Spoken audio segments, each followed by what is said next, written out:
All right. Well, just to launch this discussion, I will say that 4 years ago, in 2008, hundreds of people in Corvallis put their heads together and developed a community sustainability action plan. And that plan includes 12 different topic areas, each of which has long-range visionary goals and actions to achieve them. And in the economic vitality section of the Sustainability Action Plan, there are 3 goals that I think are pretty easy to remember. They are buy local, invest local, and produce local. And what we're going to do right now is representatives of each of our sponsoring organizations, SEBA, the Sustainability Coalition, and the Our Exchange, will suggest some actions related to these 3 goals, and then we're going to open it up just to kind of a general discussion. So our first speaker, who's going to talk about buy local, is Cindy Lawler from SEBA. Cindy, Linda Briggs.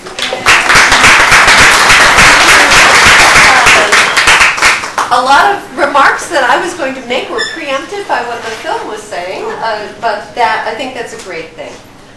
When they were talking about how buying local, your money stays in the economy, $45 out of every $100 that you spend remains in your community, as opposed to the $15 that remains if you spend that money at a big box store. Plus there is the multiplying effect. When you spend your money in a locally owned independent business in Corvallis, that money then gets multiplied out in the community, because we're paying folks, who work here, and those folks are spending money in the community. We're helping people to have a living wage. We're helping everyone to grow within the community. Those are wonderful things. Prosperity, stability, flexibility, all of those things are very important in thinking about buying local first. And we're not saying always buy local first, because sometimes that's just not feasible for people. You can't maybe find what you need. You can't afford to buy local first all the time. But thinking about it and making the effort to do it is really important. We at the co-op, we have a rental house. And recently our tenants moved out after 2 years, and the rental house was not in what I would call the best of condition. So I had the opportunity to deal with local businesses, local professionals in the area to do some repair work. I was able to hire a local floor refinisher who happened to be a co-op owner, so that also made me feel really good about hiring him. He worked around our schedule as opposed to me having to work around his schedule, which probably a larger business would have done, and did an absolutely incredible job.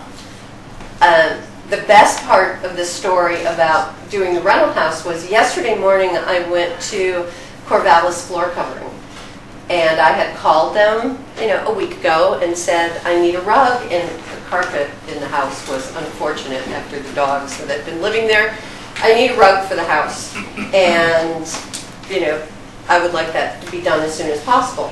There's a key at the service desk at the north store of the co-op. You can pick that up once I, pick out something and go in, measure, and give me an estimate. I walked into Corvallis floor covering yesterday morning, and the gentleman, Brian, had the samples in his hand and said, I've already been there, I've already measured it, I have all your estimates, I have your samples, you can make your choices. Which never would have happened if I had gone to Home Depot for my carpeting. Then, by the time I went to the North store, did some business, got back to my office, there was a phone message which said, I had a guy who was available this afternoon, the carpet has been installed. I never would have gotten that kind of service or created that kind of relationship if I had gone to a larger store. It just was an incredible feeling. And for me, Buy Local First is also all about community and about building those relationships that we heard about, and about developing the sense of community that we have lost in this country over time. I grew up in upstate New York in the country, and everybody helped everybody else out. There was a lot of family, there were a lot of small businesses. Everybody traded the produce that they raised and patronized the people that they knew. That doesn't happen that much anymore, but it's really beginning and has been beginning to happen here in Corvallis over the past 10 years. And it's an incredible thing to see. And there are events and things that are going on now. We just had the Buy Local Brunch that brought people from the community together and brought businesses together so we could introduce people to those businesses. It's a wonderful thing. And everybody can look forward to our second annual Buy Local First Day, which will be December 1st of this year. And you'll be able to go to your local businesses, patronize them, learn more about them, and meet your neighbors, because meeting your neighbors is what it's all about. Great. Thank you, Cindy. Okay, so Buy Local first, and then Invest Local is the second goal, and I'm going to talk about that for just a couple minutes. Most people think you can't invest money unless you have a lot of it, and most of us don't have a lot of it, but the Corvallis community as a whole has hundreds of millions of dollars sitting somewhere in the form of checking and savings accounts, home mortgages, pension funds, stocks and bonds, and we can help create a more vibrant local economy simply by depositing our money in local credit unions and banks, which are much more likely than national banks to help finance locally owned businesses. So making sure your money is in a local credit union or in a local bank is an excellent way of investing in the health of our local economy. So that's something. Give us some names. Pardon me? Give us some names. Well, like OSU Federal Credit Union, Citizens Bank. I mean, those are the ones that come to my mind. For those of us who have mortgages, getting our home mortgages from a local bank or credit union is the single biggest money move we can make, as long as that financial institution doesn't repackage and sell the mortgage to one of the big banks through a secondary market. So it's always important to talk to them and find out. We can also invest directly in certain types of local businesses. For example, our local food co-op is the only market in town that is owned by members of the community. So by becoming a co-op member, you're investing in a locally owned grocery store. And I think what a lot of people don't realize, I bet there are a lot of co-op member owners in here, but once you've paid your $70 for a basic share, you can add up to $230 additional dollars in equity for a maximum of $300. That's what's allowed, is a cap of $300. So if you have a $70 membership, you can add to that, and that's a way of investing in a locally owned, or member, community-owned food co-op. And that investment is refundable at any time if you decide to drop your membership. Another example of a local individual investment opportunity is community-supported agriculture, sometimes called CSA. Several of our local farmers offer CSAs, which are basically a subscription service, so that you, the customer, pay a fee up front, usually at the beginning of or just before the growing season, and in return you get a weekly box, bag, or basket of seasonal produce during the growing season. So this really helps to sustain our local farmers, because oftentimes before they had CSAs, they would have to go to the bank and borrow money before the growing season in order to grow their crops, but CSAs have helped a lot of them. So if you have more money to invest, you may want to join a group of local investors called Farmland LP, and what they are doing is acquiring conventional farmland and converting it into certified organic sustainable farmland. So these investors benefit from the security of owning farmland while participating in the growth and profitability of the organic market. So these are just a few examples of how you can invest local. And Kate, you said there is a forum that's going to be coming up on local investing. Is that right? Sometime in the next few weeks. We're just starting to put it together. Okay, great. So be watching for that.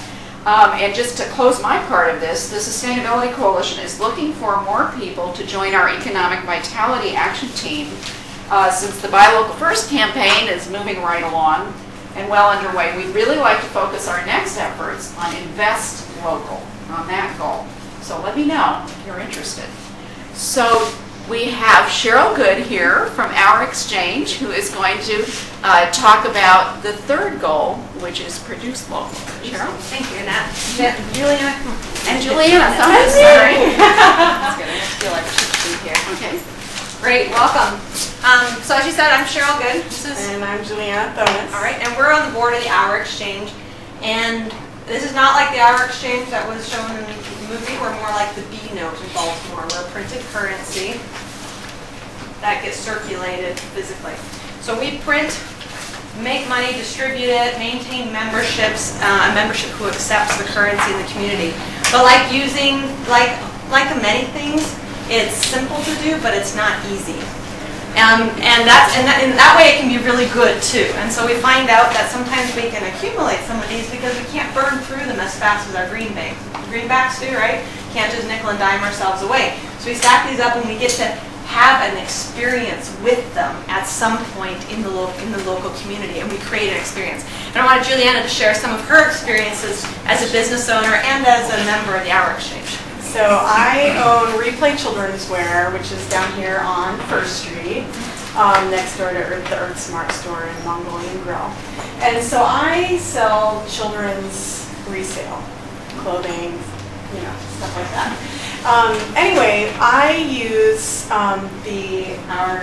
hours come in to buy items in the store, and I actually have moms that I need like a workforce, but I can't afford a workforce. So they come in and they help me, and then I exchange by paying them with hours, and they can either buy items in the store, or then they can go out and use them to buy food at the farmer's market, which just happens to be right in front of my store, which is awesome. And the other way that I find that most of my moms, they like to get a massage. I mean, what mom doesn't want a massage? And what mom doesn't usually, isn't really willing to go out and spend extra money to get that massage? Whereas with the hour notes, it's kind of special. It's something that you can do for you. So anyway, the other way is you can go out and buy a book for yourself, browsers, which is, I know for myself, I love to read, and to be able to buy a book with with an hour is, I don't know, it's kind of special. Perfect. So you get this experience, and if you go down to browsers and you start getting to know, if they start getting to know what kind of books you like, you get this extra customer service with it too, and they keep an eye out for you, and they urge me to keep reading my books because they know I'm not as avid reader. Have you read your book? Right? Like you get this relationship going with them, and you don't get that in big box stores. You get that with the local, and that's getting that experience, that additional purchasing local. You're getting more for your money, but we don't know how to get that. And that's what we're doing in the Our Exchange, is helping people learn how to build relationships again, where they can get more for their money and for their interactions instead of just going through the faceless checkout and not really knowing how to build their community that way. So there's lots of ways for you can get involved with the Our Exchange. Specifically, the most important way, I think, is to become a member, because every time someone becomes a member, we print more money. And that's how we get more into circulation. And so that's our big mission on board this year, is to 3 times, 4 times, 5 times, 10 times our membership. I'd love to just blow it out of the water with 1% of this currency running around our community. So there's a couple of ways on the handout later that you can see how to do that. Or you can join us at one of our events. Grab an hour trader on the way out. You'll see what our next event is there, and just start having relationships. Do it. It's not that scary. Good, thank you. So Cheryl mentioned we're going to be passing around a handout and some clipboards in case you're wanting to learn more about what you can do or want to be part of the efforts that are already underway. And now it's your turn to speak. Yes. Well, I'm from Canada, from Vancouver Island, and I'm part of our transition town. And I would love to share ideas with the next community. We can share what each of our town is doing, different efforts. So I think there's some really cool things you guys are doing that we could do as well. And I think there's some really cool little activities that we can switch ideas and And like Excellent. have kind of like sister towns too, changing. Sounds great. Make sure that you sign on that clipboard when it goes around so we can get in touch with you. Yes, Richard? Yeah, much of what I'm going to say comes out of the book Local Dollars, Local Cents, which I'm sure you could buy at the book bin. And most all of the key points in the movie are also in that same book, Local Dollars, Local Cents. It's written by Michael Schumann. Michael Schumann. So most of those things are in there. The one that I'm finding really interesting, and I've had a conversation with our city manager, there you go. I've had a conversation with our city manager trying to get a couple of questions when, we now have this new positions, whether you like them or not, about economic development, and I've asked him to include, when he's doing interviews, some questions out of this book, particularly about LION networks, which is local investment opportunity networks. So when you're talking about investing local, putting your money in I know you're investing local ideas, but it really only barely taps what we have in terms of the riches here. Right. And when you talk about investing in farmland LP, at this point, you have to have a lot of money to get farmland LP because you have to be a qualified investor, meaning you have to be worth $1 million or more. But local investment opportunity networks are a way that people who don't have that much money can meet together and find local businesses can come make a pitch. It's kind of like going to an angel conference, but it's for folks who don't have a lot of money. Yeah. So I'm hoping that we as a city can maybe coach people about how to look at someone's business plan to see if it's something you really want to put your money in, and then individuals then could then make investments. Excellent. That's one area I'd love to see that we add into the local investment forum work. Good. Let's do it. Yes. Yes. My name's Bob Baird. I own the book bin. Thanks for mentioning us. And when the big box that kind of got us all going in SEBA came to town 11 years ago, all of us who were facing competition from them tried to rise to the occasion. But there's another occasion to be risen to. Oh, and by the way, I hope that everybody rises to the occasion now that Walmart's coming in town. But the other occasion is when these guys leave town. And it's not just the big boxes that leave town, but it's the opportunities that never have come here that everybody wants. One that's frequently mentioned is Olive Garden, but you could translate that into Italian restaurant equivalent. When Borders left, we decided that we had to rise to the occasion because it didn't look like there was a lot of other people around town that were going to do it. And because they'd been threatening to go out for 5 years, we put a plan in place for what would we do if it finally did happen. That plan needed $200,000. And in order to get $200,000 without having to go to a big bank, we had to figure out how to approach local people, and we got it, by the way.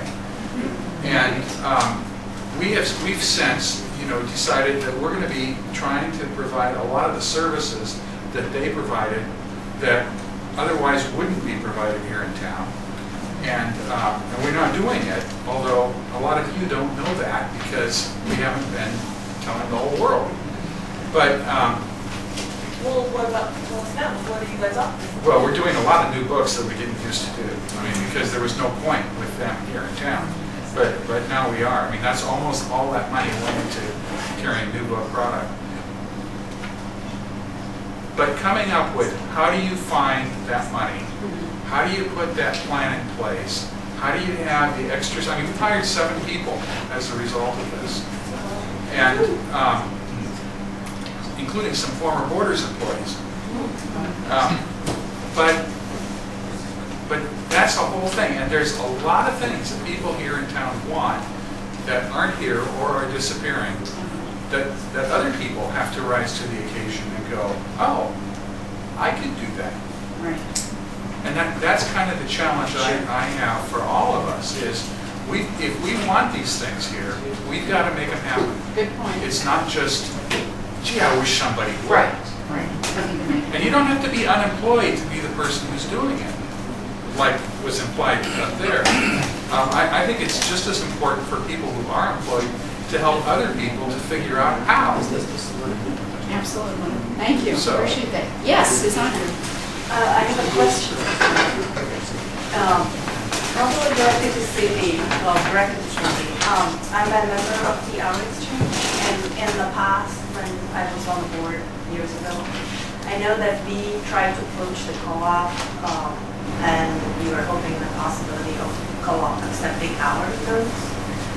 And I guess we were told at that time, I don't remember exactly what, but that it wasn't a good time yet. I think we, as an organization, maybe we're not, I don't know if trusted is the right word, but I was curious if the time has changed, and I know we have a new leadership of the co-op, and I don't know if the co-op board has brought it up to the co-op section, but is there a chance in the near future that the co-op might be accepting the hours? I think there is always a possibility, and that we can talk about it. It might be something that we would have to accept, not to put a limit on, because I know that back east where I came from, the co-op in Berkshire, there were Berkshire dollars, and the Berkshire co-op ran into a problem where they were the #1 outlet, and they were taking in literally thousands of dollars a week. And they were starting to lose money on the proposition because the co-op is a place where so many people want to do that. And it became a little bit of a liability for them, and they had to put a limit on it. Right, Juliana. And I would like to speak a little bit about that, and Cheryl is also on board. We are working on ways to, because I'm a business owner too, and I don't want to be stuck with hours that I can't use, but I do, because I have my employees that want hours, it's easy for me to be able to pay them out in hours, and you have to pay taxes just like normal.